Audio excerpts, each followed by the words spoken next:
Greetings, folkaroos. It's Haley, and welcome back to another video.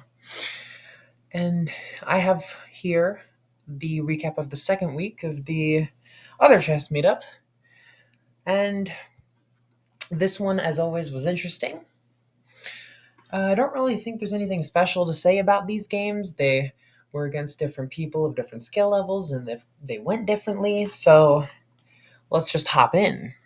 So I started off on the white pieces against the guy I played a couple times last week, and it these games were they went kind of along the same theme as you will see. So e4 review. Let's pop on that.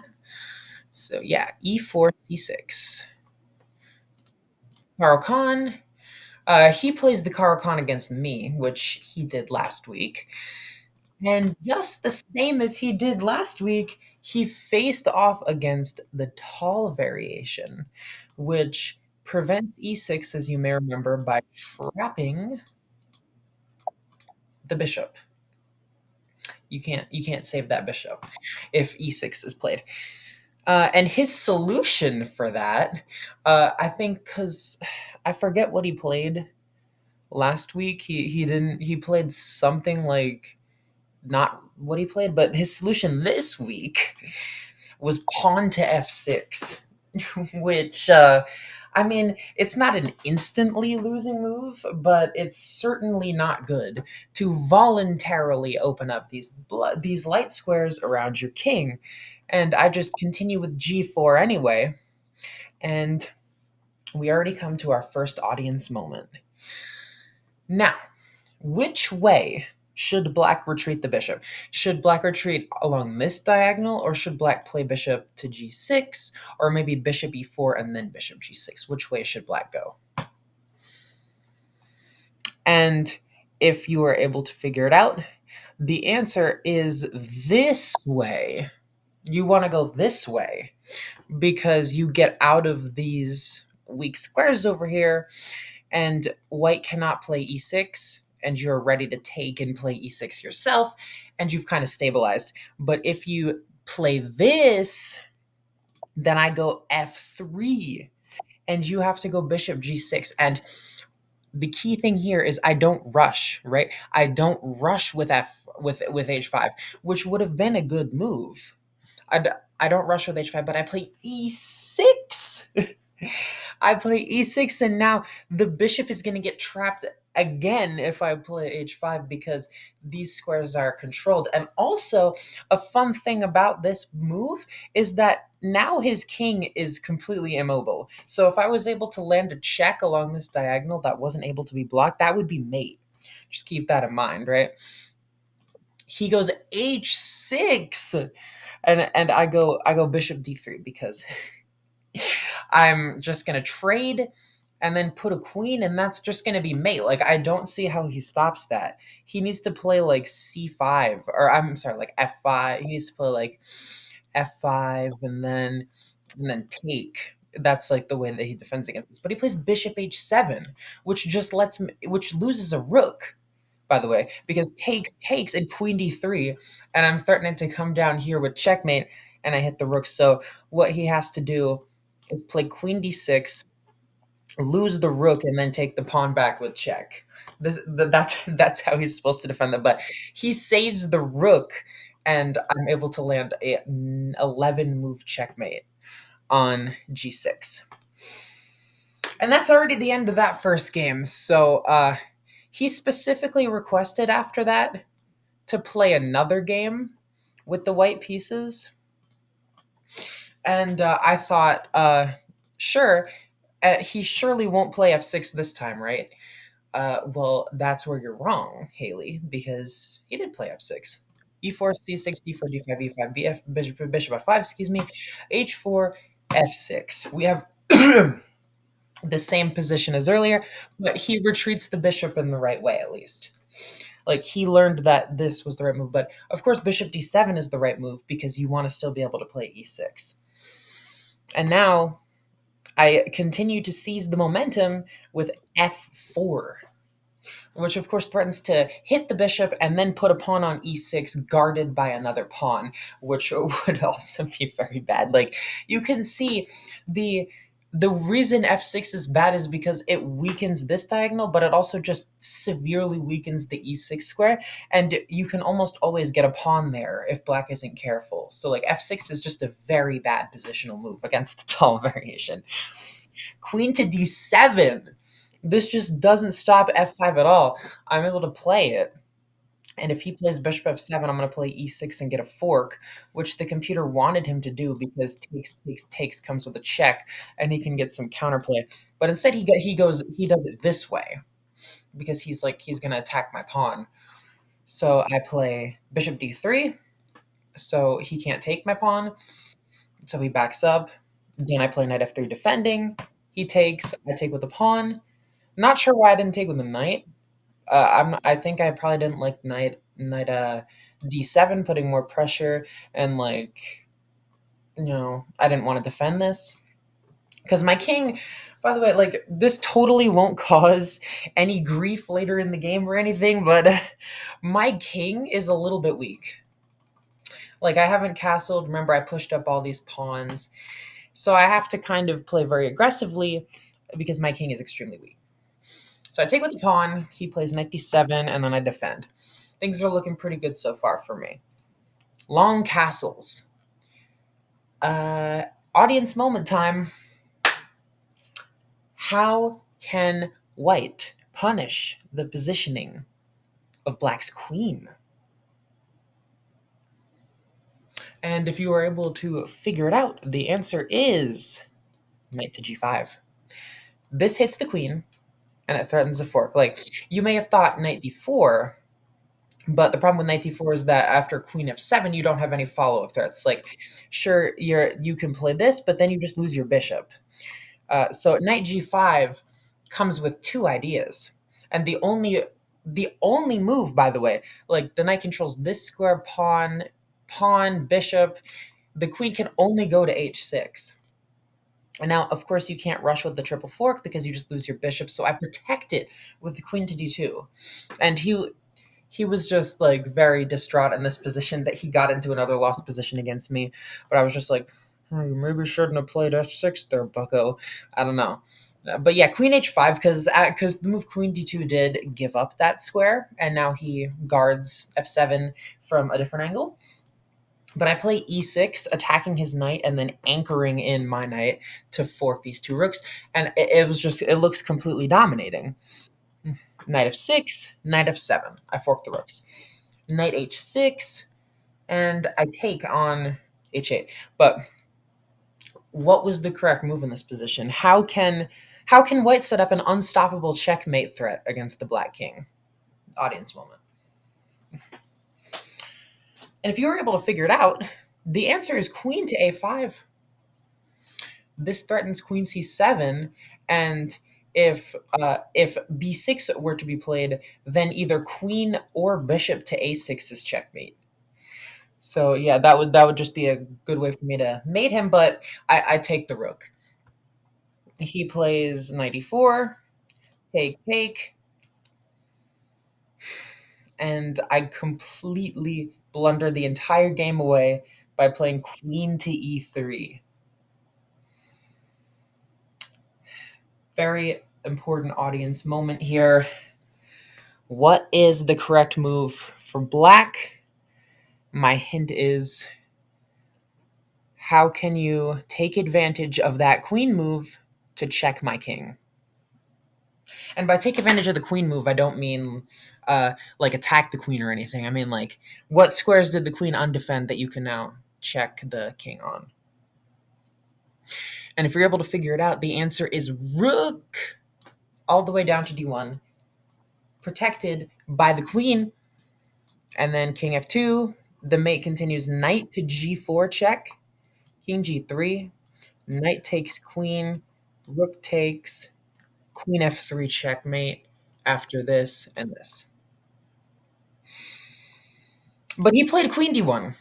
And I was able to survive for a little bit longer. Remember what I said about my king, by the way? Like the move queen e3 would have been possible if like my king was a little bit safer. By the way, what I should have done here was go queen e2 and try to initiate a trade of queens. And if he just moved out of the way, he was like, "I'm going to attack your bishop and your pawn. I don't want to trade queens with you." Then I would take, right, getting a tempo, and then play knight f7, hitting the rook, tactically defending the pawn, of course. Then rook d5. If you played that, then I could go knight c3, attack the rook, and I still have a good position, right?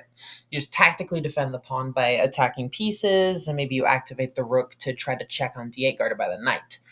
But yeah, queen e3 just lost the entire game, and even though he checked with the wrong piece, I'm still completely losing.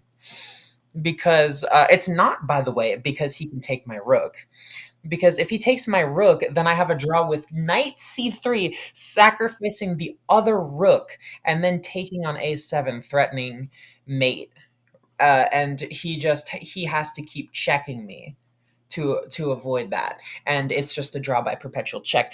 But I play this a move too early, right? I play this a move too early. I play this without knight c3, so knight g4, right? Knight g4 would be possible, king g3, and then queen f3.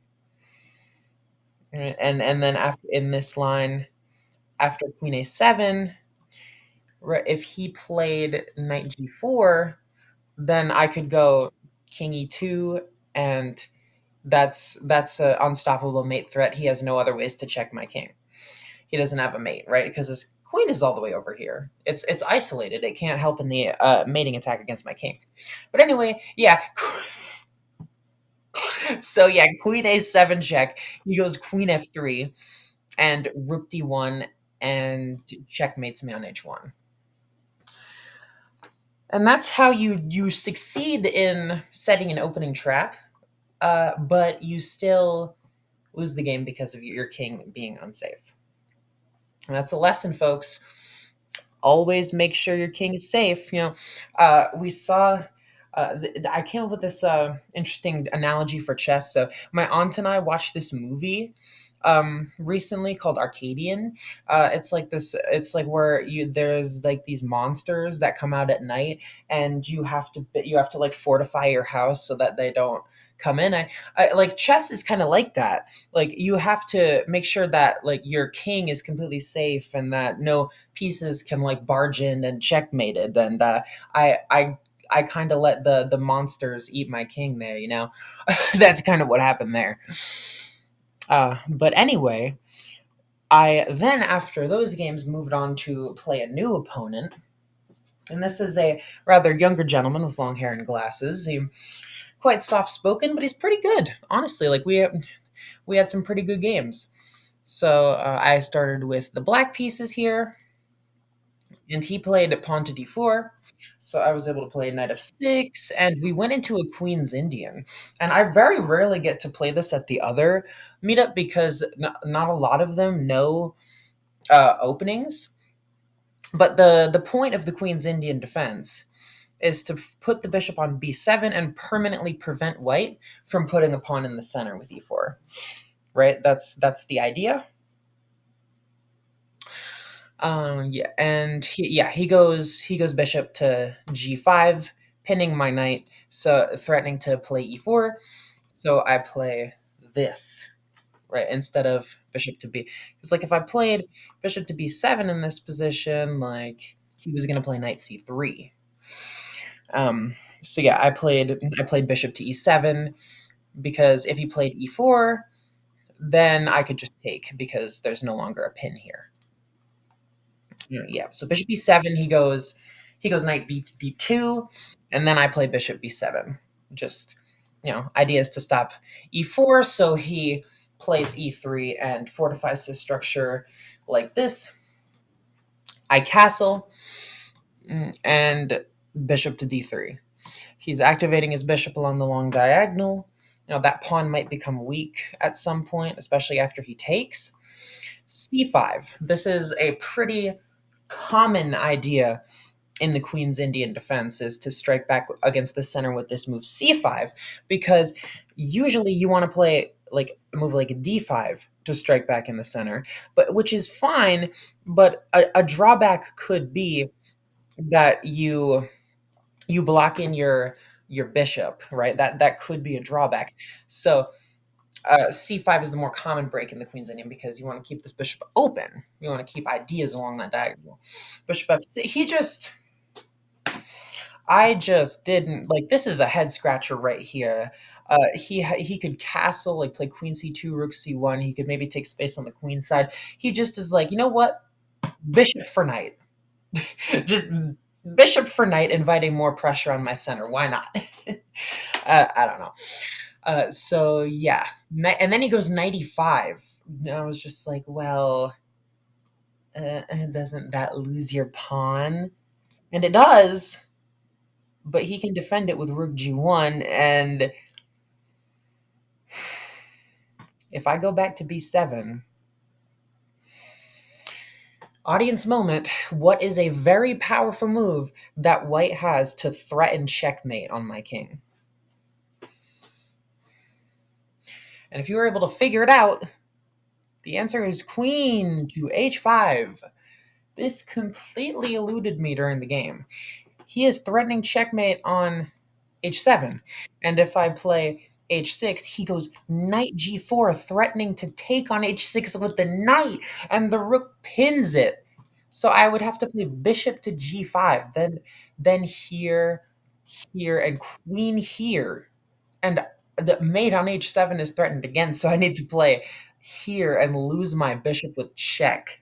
This is extremely rough. But he played e4. I got super excited here. I just snapped up the pawn. I snapped the pawn because queen h5 is no longer a threat because now e4 blocks in his bishop.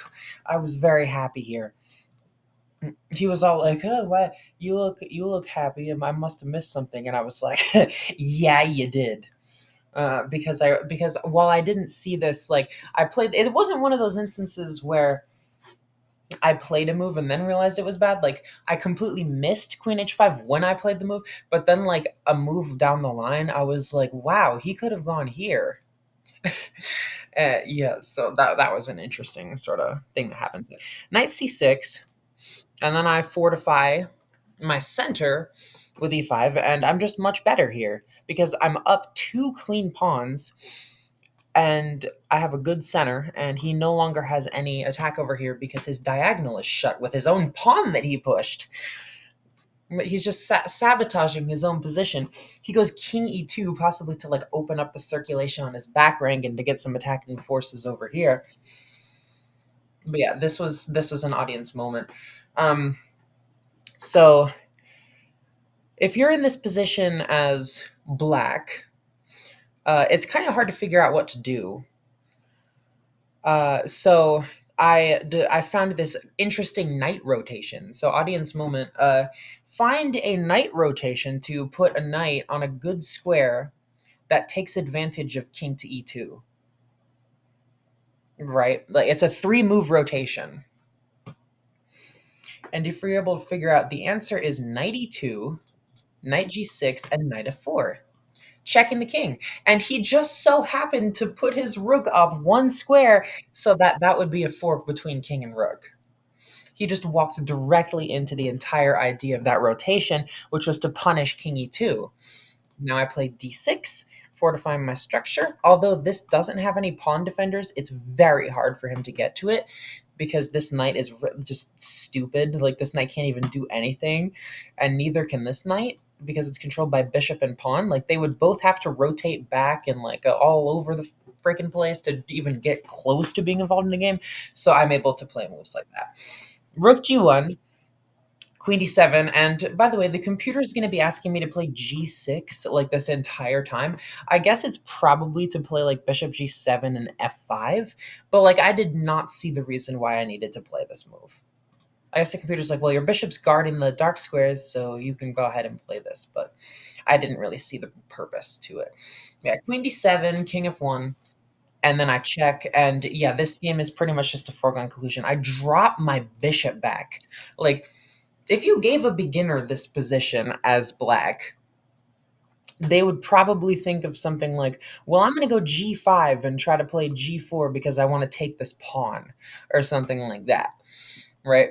Like they would never come up with like bishop c8, just a backwards bishop rotation to put more pressure on this pin. And it's not like I'm putting more, like I'm not like I'm patting myself on the back or anything. Well, I kind of am, but this is just like a very subtle one square backwards move that a lot of lower level players would miss. So, you know, it's helpful to learn.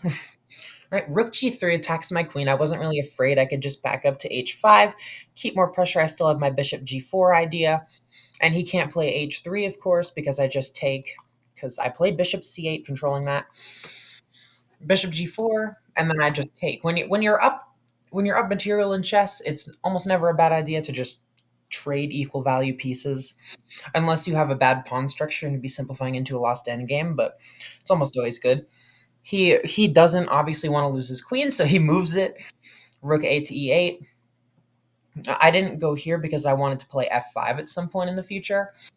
Rook g3 takes to, yeah, like I said, when you're down material, bad idea to invite a queen trade. So I snapped the queens right off the board, drop back to h6.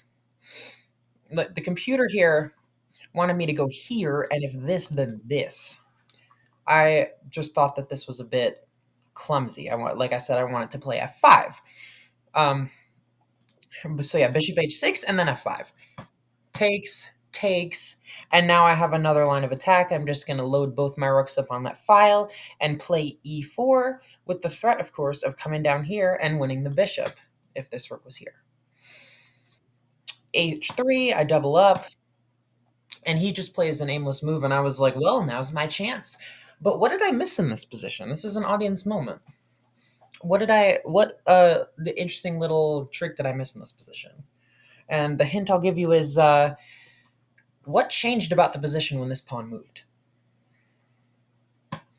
And if you're able to figure it out, the answer is knight takes, because e4 undefended that pawn, and now that hits my rook.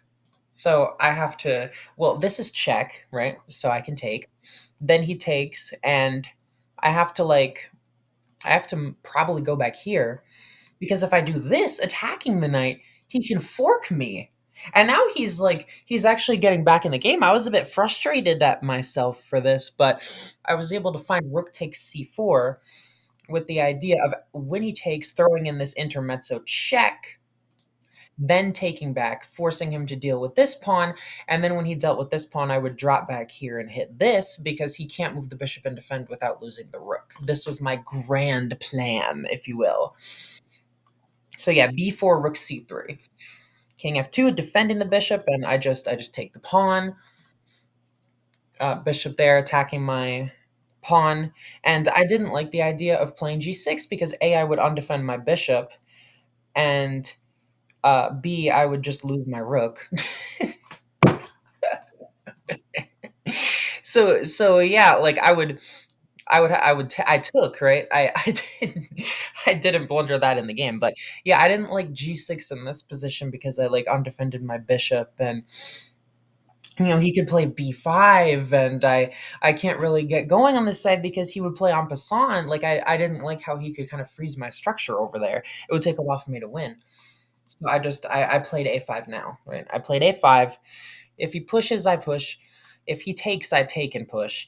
And I just create a passed pawn on the side of the board, and this is going to be a problem for him the rest of the game. This pawn's going to be a problem for him for the rest of the game, and it's just most likely over. Bishop c6 attempts to blockade both pawns. King e7, I'm just trying to get the king involved. Like, that's a good principle to follow in endgames. Like, if you can't get anything done with your pawns, just get the king involved.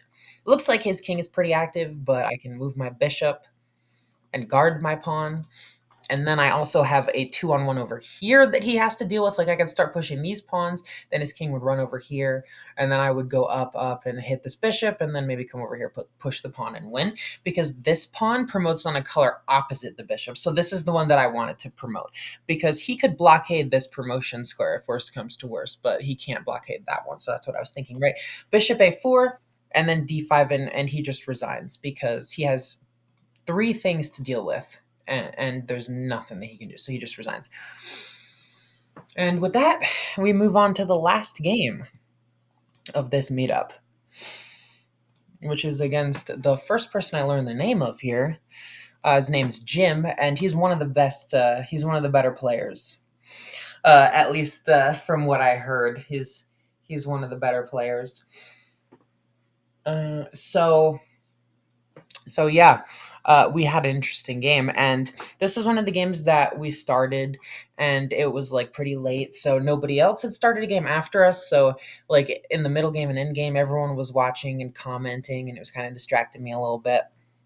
But yeah, e4, e5, knight c5, knight c6, bishop c4, and you know me, I was hoping that he would play bishop c5 because, like I think I mentioned in the last video about this queen g4 idea that I really enjoy playing, like with the threat on g7, with the threat of this and this in the future, and if queen f6 would get into these crazy lines.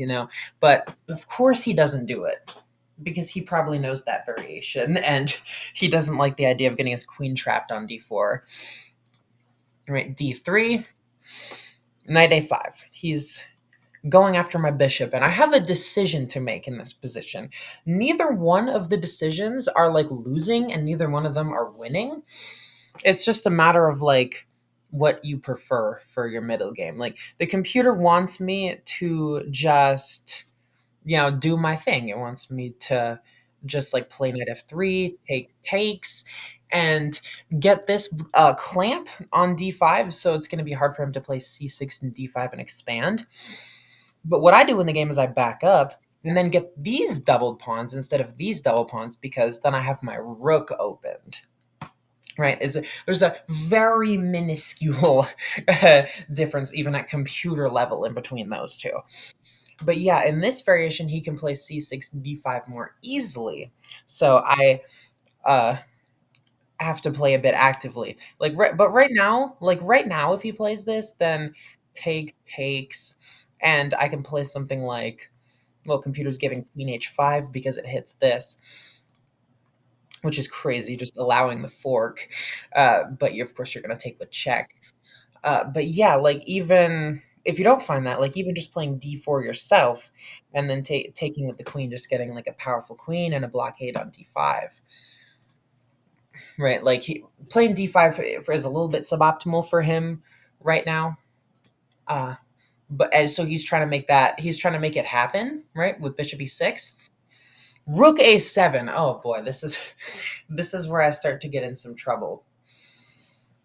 It's because he takes, and then I take back, and I'm like, wow, cool, I won a pawn. But audience moment, how can he trap my bishop on his side of the board?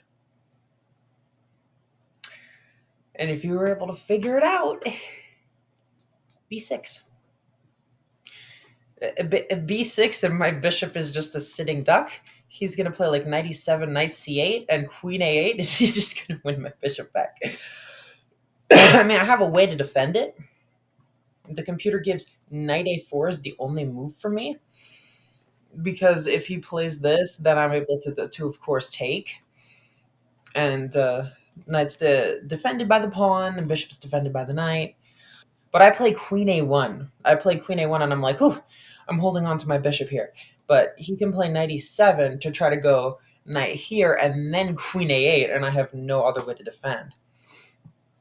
And if I go like queen a4, because I'm like, I'm going to attack this pawn if he goes knight c8, queen c7.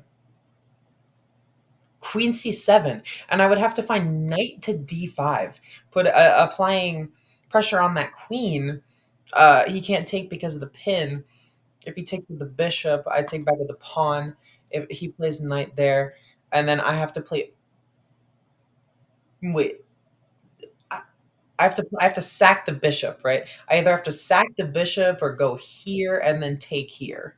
That's the way that I need to come back into that after that. But he goes bishop c8, which I just completely didn't understand.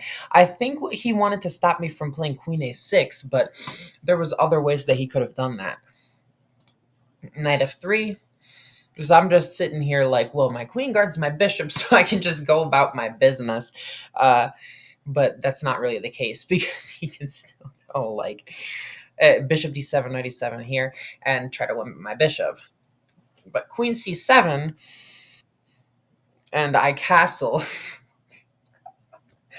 It's just like seeing all these mistakes and stuff. You make it, it looks like it's like super duper bad or something, but like it's just going down like little bits, and the computer's like freaking out over it. Like, wow, chill it with the drama, you know. All right, knight f6, right? He just develops his knight, and I break in the center because I'm like, well, I'm getting pressured on the wing, so I'm gonna break in the center. But after bishop to e7, like I don't really have anything here. Like if I take, then like d takes c5, and I mean I can get a rook here, but what good's that gonna do? This pawn isn't hanging. My bishop is still under threat, and I'm just in a worse position because I don't have the use of one of my pieces. Like right, like that's obviously bad. Right, so d4, and then he takes, and I take. My idea here with this break, by the way, was if he takes, was to get this knight in and pressure this and play queen a4.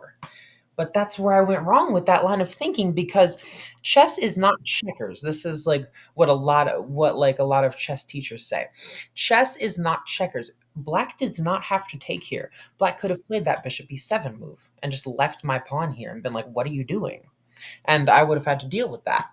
But he took and like allowed me to fulfill my idea of threatening the c6 pawn, b5, right? And in this position, I was calculating the sacrifice.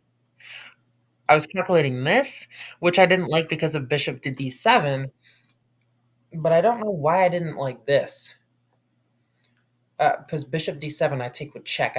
I don't know, and my bishop gets out. Like I don't know what I didn't like. I think I was just a bit tired at this point because before all of these games, even like before all the games that I've shown you in this video, I played a couple timed games, like some blitz timed games with another guy that I didn't write down because they were too quick. I needed to focus. Like I played a lot of chess up until this point. I think I was a little bit fatigued, so I just backed up my queen to a2, and he's just trying to push his pawn on this side of the board.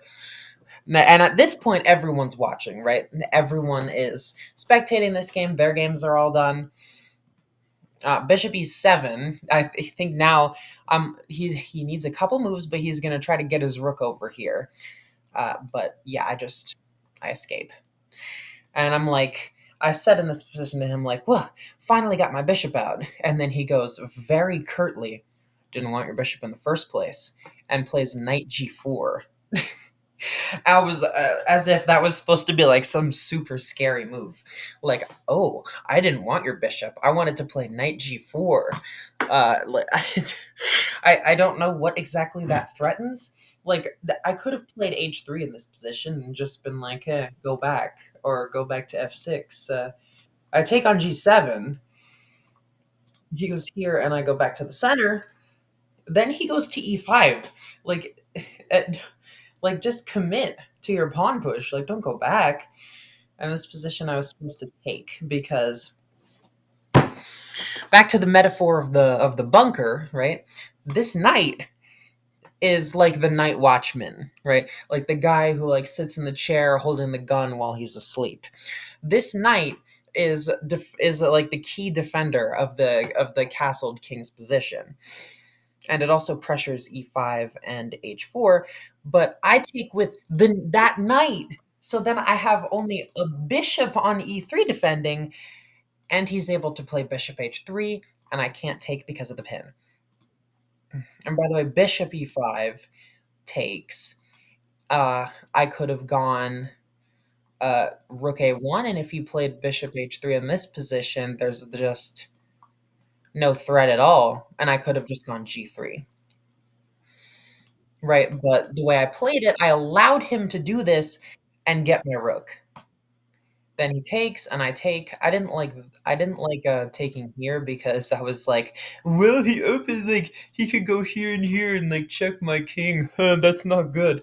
But he has a pawn here. He can't like what is he gonna play? Rook f8 and f5. Like by the time he goes rook f8, like I can play like a check. I can play uh just a bunch of different things. Like this is gonna take a while, right? But yeah, so I take with the h pawn, opening up the h file, give a check, and then I put more pressure. And then one of the guys in the audience was like, very bold move. Very, very bold move. And I was like, it's just a peace trade, guys. Like, chill out. It's not that bold. Like, sure, I do invite a check, but I just am gonna go well up to g2 to obviously put a tempo on that. And if he goes here, then I would just take it. That's it's not really as bold as they thought. I think they were afraid that I allowed this. But yeah, like Jim just plays the right move. He plays king to d7. We exchange bishops. And this is an interesting material situation because the material is technically equal. I have two pawns for a piece, right? Like he's got rook, but I have two extra pawns. Like that's the material balance here. And it's a draw really. Like if I'm able to defend properly, it's a draw. Queen a3. I'm back up just to improve the positioning of my queen, get out of the threat. King e6 and queen c5. This is the optimal square for my queen because I'm threatening knight to b5. Knight takes b5, and he can't invade with the rook, right? So queen to d7. Now he's threatening an invasion with the rook, so I back up to e3. He goes king e7, check. This is where the spectating kind of gets out of hand because in this position the spectators started calling out. I was thinking for a while, right? The spectators started calling out moves that they thought I should play. And one of them even reached out and grabbed my queen and was like, "Well, shouldn't she play this?" And then I was just like, okay, I'll play that. I mean, it looks like a decent move. And he goes king to f8, and then in this position, he called it. He offered me a draw. He was like, let's abandon the game. And I mean, it's a drawn position. But yeah, that's very intriguing. Uh, it was like the spectators were getting all up in my business about what move I should play. Like I should check. Should I get the knight involved some way? They were like, "Oh, this knight sucks. Like he's just gonna go here and invade. Like she should find some ways to go around like this." Like I don't. Uh, it's interesting when you're just playing with a bunch of people watching. But anyway, yeah, that about wraps things up for this one. And I've been the Amazing Haley, and I will see you in the next video.